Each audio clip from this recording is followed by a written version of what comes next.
Dans l'équipe Saunier-Duval, ils se sont historiquement habitués aux doublons. Les dopés, Simone et Piepoli, les dopeurs, Rico et Piepoli. Le coéquipier du dopé est Piepoli et les impeccables Adam Yates et João Almeida. Et bien sûr, le duo de réalisateurs le plus kitsch de l'époque, Dracula Giannetti et Moonlight Matching. Cependant, tous ces doubles sont éclipsés par une figure historique qui est non seulement sans égale dans l'histoire de Saunier, mais aussi également dans l'histoire du cyclisme. Nous parlons évidemment du champion du Giro d'Italia 2024, Tadej Pogačar. Comme nous l'avions déjà annoncé, Poggy se prépare dans les montagnes des Alpes françaises pour le Tour de France, profitant de son toast classique à la confiture pour le petit déjeuner, accompagné de croissants et de bières lager de basse qualité, comme il l'aime. Il performe extrêmement bien en ce moment. Comme l'a montré l'extraterrestre slovène sur ses réseaux sociaux, tout cela pour effrayer encore un peu plus l'anchois danois. En fait, sur Strava, il publie certains de ses entraînements et les données. Eh bien, c'est assez éclairant. Son niveau semble être à 100%, et pourtant il va encore augmenter. Encore plus face au Tour de France. Nous connaissons déjà plusieurs de ses astuces. Écoutez Eminem, rapper Houdini sur son écouteur. Oh! Et de profiter ensuite de l'étreinte de ses merveilleux aérobras volants pour les contre-la-montre, et en plus de son régime merveilleux, comme nous l'avons mentionné auparavant. Mais quel est le secret de Poggy qui le rend 130% propre et impossible pour ses rivaux de le copier? Restez à l'écoute de la vidéo et vous découvrirez. Mais d'abord, j'aimerais vous rappeler que nous offrons un vélo Van Rissel. Et pour que votre nom soit tiré au sort pour le tirage au sort, il vous suffit de vous abonner à notre nouvelle chaîne de célébrités. Regardez les vidéos jusqu'à la fin et laissez un commentaire à leur sujet. Je ne suis pas intéressé par des commentaires du genre « Je suis là pour le vélo, mec ». Ceux-ci ne seront pas inscrits au tirage au sort. Maintenant, souvenez-vous, abonnez-vous car le tirage au sort se terminera à la fin du Tour de France. C'est une occasion unique pour vous de vous vanter de rouler sur le vélo le plus envié par les cyclistes d'aujourd'hui. Et maintenant, retournons à Pogačar. Il ne fait aucun doute que Poggy est un gars sûr de lui.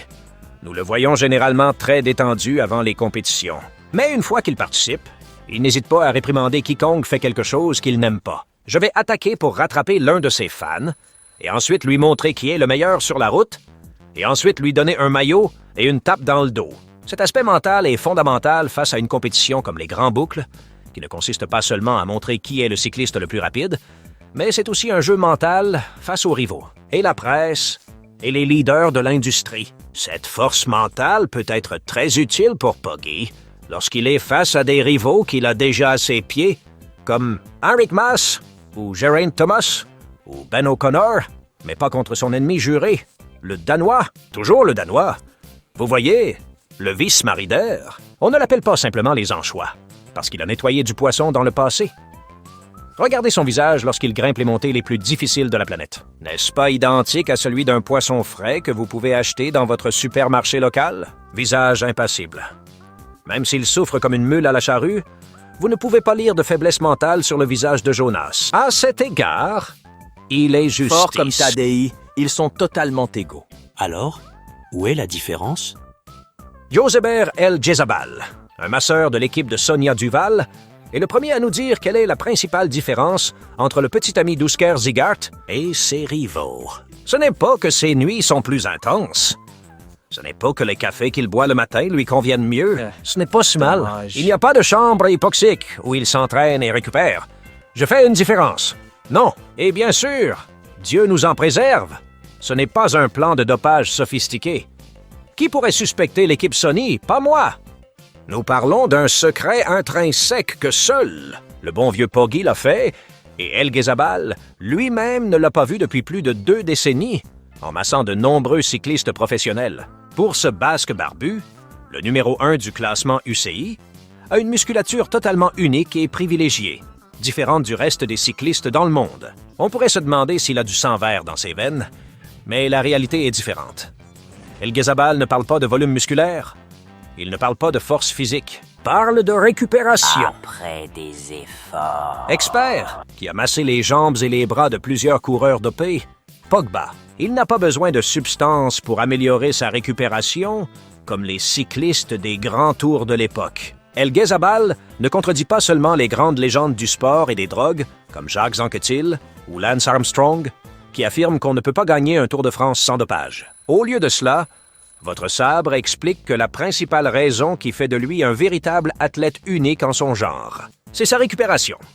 El Ghezabel nous dit qu'à la différence d'autres cyclistes, Poggi s'améliore de jour en jour. C'est le seul coureur au monde qui ne souffre pas du passage du temps et des multiples jours dans une course par étapes. Cela explique pourquoi il est arrivé frais comme une rose après toutes les étapes de montagne dans le 24-0. Et dire qu'il y avait des gens non informés et cyniques qui pensaient que tout cela était dû aux drogues.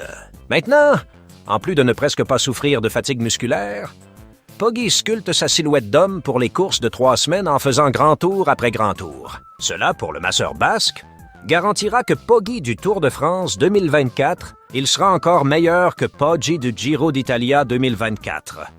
Car comme s'il était le David de Michel-Ange lorsqu'il sculpte sa musculature, il devient de plus en plus imposant. Mais cette nouvelle, que beaucoup d'entre vous ne connaissaient peut-être pas, est bien connue dans le peloton. En fait, l'un de ses rivaux dans les classiques cette saison nous en a parlé. Nous parlons de Maxime Van Gils, le Belge de 24 ans qui a explosé cette saison, remportant l'Esch-Bonn-Frankfurt ou la Vuelta à Andalusia. Nous finirons 7e à San Remo, 4e à Liège, 3e à la Flèche Wallonne et à la Strade Bianche. Précisément dans cette course, le coureur Lotto a affronté un Poggi qui a attaqué à 81 km de l'arrivée et ils ne l'ont plus revu. Pas avant la Piazza del Campo à Sienne et puis, là sur le podium, Van Gils a pu parler un peu avec l'extraterrestre slovène. Le Belge lui a dit qu'il était épuisé, mais Poggi lui a dit en riant qu'il n'était pas du tout fatigué.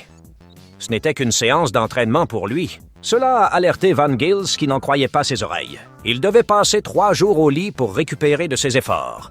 Et pourtant, il avait été taquiné par le Slovène en face. Il ne comprenait pas pourquoi. Et puis, au prochain camp d'entraînement Lotto, pendant que le pleurant Stéphane Hulot réglait la prochaine grande chose, Jan Ovida, Van Gils a demandé aux nutritionnistes de l'équipe, Britt Lombrecht et Lara Van Genecht, qu'est-ce qui n'allait pas avec Poggi? Qu'est-ce qui était spécial? Est-ce que c'était vrai qu'il n'était même pas fatigué après avoir déplacé des verrues aussi terrifiantes après 81 km d'air dans son visage? Le spécialiste a répondu avec beaucoup de savoir. Ne sais-tu pas, Maxime, que cet alien a une musculature unique? Ses muscles produisent naturellement moins de lactate. Il y avait l'explication. Exactement ce que le docteur Inigo San Millán avait affirmé à propos de Tadej. Il a dit qu'il éliminait le lactate mieux que tout autre cycliste qu'il avait vu. C'est génétique. La réponse était là devant nous, et nous ne l'avions pas vue. Et maintenant, grâce à El Ghezabal et Van Gils, nous avons la réponse. Dites-nous dans les commentaires ce que vous en avez pensé. Et abonnez-vous à la chaîne, parce que vous savez que nous sommes prêts pour un Tour de France 2024 épique.